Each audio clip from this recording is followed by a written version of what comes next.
A lot of people a lot of women who wear my jewelry, they always find that, they always say, oh, I'm not a jewelry person, I don't wear earrings, I never wore a ring. And then they put it on, they're like, oh, I feel something. So I choose the stones very wisely and carefully. And then I think it's imbued with all of these energetic shapes that makes it feel like you're wearing something of value as opposed to just wearing, a ring, When I was a little girl, my dad, he used to restore cars, and he had all these great tools around the house, and I just wanted to figure out what they were used for. So he would show me how to make things. So everything in my family when we were kids, we wouldn't buy each other Christmas gifts, we wouldn't do anything for each other, we would just make each other things. So I learned from a very early age how to sew, how to build anything, how to, repurpose metal. And that's what we did. That was our craft. Culture is the master of your design. It determines who you are, where you came from, and sets a significant mark on who you will become.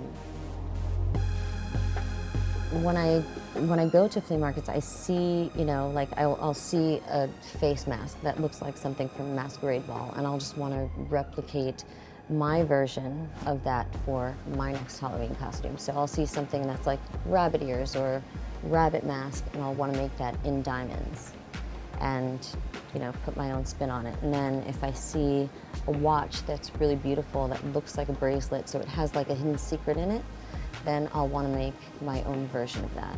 So it's just taking design ideas and then putting my own twist on it.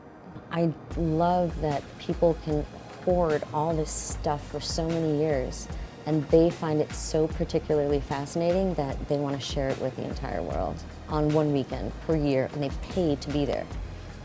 I mean, they're all called dirt markets, where the ones that I like to go to, but I love Dubai, I love all of them in India, I love Beijing.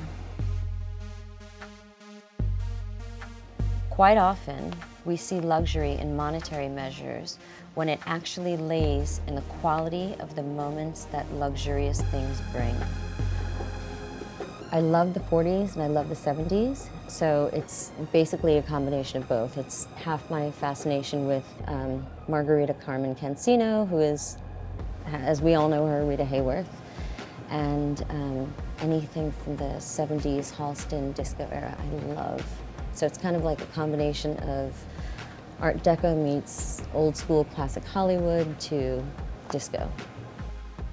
I've got everybody from Beyonce, Rihanna, Lady Gaga, Jennifer Morrison, Rachel Lee Cook, Danya Ramirez, goodness, Eva Longoria.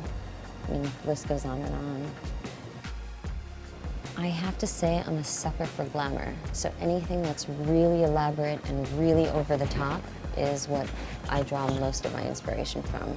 Something that's very unusual and unique, but something that's very glamorous and very rich.